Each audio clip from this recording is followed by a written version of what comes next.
Assalamualaikum warahmatullahi wabarakatuh. Perkenalkan, saya Fandra Ridwan dari kelas F3. Saya akan menjelaskan tentang materi yang pertama, yaitu kekalahan Jepang. Yang kedua yaitu PPKI dan hubungannya dengan munculnya peristiwa Rengas Dengklok. Yang ketiga yaitu peristiwa Rengas Dengklok. Yang keempat, perumusan naskah proklamasi dilengkapi dengan penjelasan perbedaan naskah yang asli dan yang diketik. Yang kelima, pembacaan teks proklamasi, tempat, waktu, susunan acara, tokoh yang berperan dalam upacara pembacaan teks proklamasi. Yang pertama yaitu kronologis kekalahan Jepang. Jepang kalah dalam Perang Asia Pasifik atau Perang Dunia II yang terjadi pada tahun 1944, di mana pada saat itu bertepatan pada bulan Februari. Jepang kalah dengan sekutu yang dipimpin oleh Amerika Serikat, sehingga hal ini menyebabkan kondisi Jepang di Indonesia semakin terdesak dan semakin melemah. Hal ini disebabkan karena satu persatu wilayah Jepang mulai diambil alih oleh sekutu. Puncak dari kekalahan Jepang itu sendiri terjadi pada saat dua kota utama Jepang, itu kota Nagasaki dan kota Hiroshima, dibom atom oleh sekutu. Sehingga pada tanggal 14 Agustus 1945 Jepang menyerah tanpa syarat kepada sekutu. Hal ini menyebabkan terjadinya kekosongan kekuasaan di wilayah Indonesia. Yang kedua yaitu pembentukan PPKI dan bagaimana hubungannya dengan latar belakang Rengas Dengklok.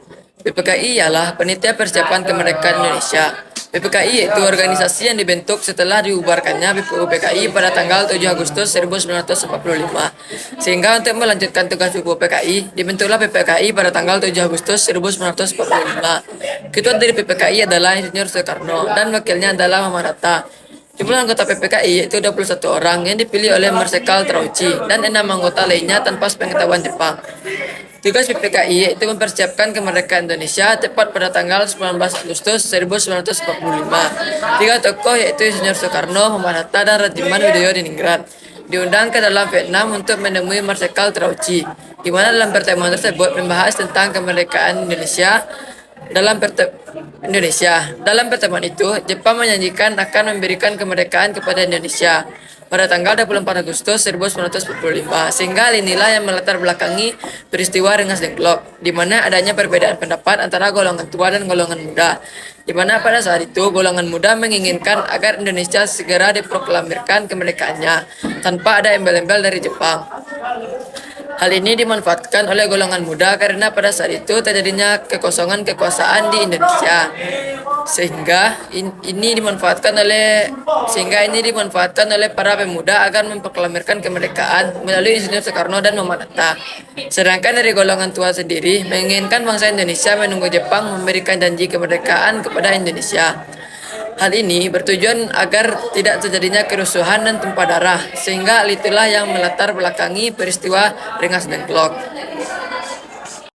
Yang ketiga yaitu peristiwa Rengas Dengklok. Peristiwa Rengas Dengklok adalah peristiwa penculikan yang dilakukan terhadap Insinyur Soekarno dan Muhammad Hatta, yang dilakukan oleh para golongan muda atau dari perkumpulan Menteng 31. Peristiwa Rengas Dengklok terjadi pada tanggal 16 Agustus 1945 pada pukul 3 sore, di mana pada saat itu Insinyur Soekarno dan Muhammad Hatta dijemput oleh golongan muda dibawa ke wilayah Rengas Dengklok yang berada di wilayah Karawang. Tujuan dari peristiwa Rengas Dengklok adalah yang pertama yaitu agar Insinyur Soekarno dan Muhammad Hatta tidak terpengaruh oleh Jepang. Yang kedua yaitu untuk mendesak Insinyur Soekarno dan Muhammad Hatta agar segera memproklamirkan kemerdekaan Indonesia. Tepat pada tanggal 16 Agustus 1945, bendera merah putih sebagai bendera pusaka Indonesia sudah dikibarkan di wilayah Rengas Dengklok. Hal ini merupakan langkah awal bagi pejuang Indonesia untuk mencapai terjadinya peristiwa proklamasi yang akan dilakukan pada tanggal 17 Agustus 1945. Sementara dari wilayah Jakarta, para pemuda belum mendapat informasi apapun dari Rengas Dengklok, sehingga Yusuf Kunto dikirim untuk menemui Ahmad Subarjo, di mana setelah adanya pertemuan antara Yusuf Kunto dengan Ahmad Subarjo, mereka berangkat ke Rengas Dengklok dengan tujuan untuk menjemput Insinyur Soekarno dan Muhammad Hatta agar kembali ke Jakarta. Setelah sampai di Rengas Dengklok, Ahmad Subarjo berusaha untuk berbincang mengenai hal ini kepada golongan muda, di mana pada saat perbincangan tersebut Ahmad Subarjo menjamin bahwa Insinyur Soekarno dan Muhammad Hatta akan segera memproklamirkan kemerdekaan Indonesia tepat pada tanggal 17 Agustus 1945. Setelah adanya kesepakatan antara Ahmad Subarjo dan golongan muda, akhirnya Ahmad Subarjo berhasil membawa kembali Insinyur Soekarno dan Muhammad Hatta untuk kembali ke Jakarta. Nah, jadi tokoh yang terlibat dalam peristiwa Rengas Dengklok ini yang pertama yaitu Soekarni. Ia mendesak agar Soekarno dan Muhammad Hatta segera memproklamirkan kemerdekaan Indonesia. Yang kedua yaitu Ahmad Subarjo. Ialah tokoh yang menjadi penengah dan tokoh yang menyelesaikan konflik antara golongan tua dan golongan muda. Yang ketiga itu Sultan Syahrir. Adalah tokoh yang pertama kali mengetahui berita tentang kekalahan Jepang yang ia dengarkan melalui radio. Yang keempat, perumusan naskah proklamasi. Perumusan naskah proklamasi dilakukan pada malam hari di tanggal 16 Agustus 1945, di mana perumusan naskah proklamasi ini dilakukan di rumah Laksamana Takashi Maeda, yang merupakan seorang perwira Angkatan Laut Jepang.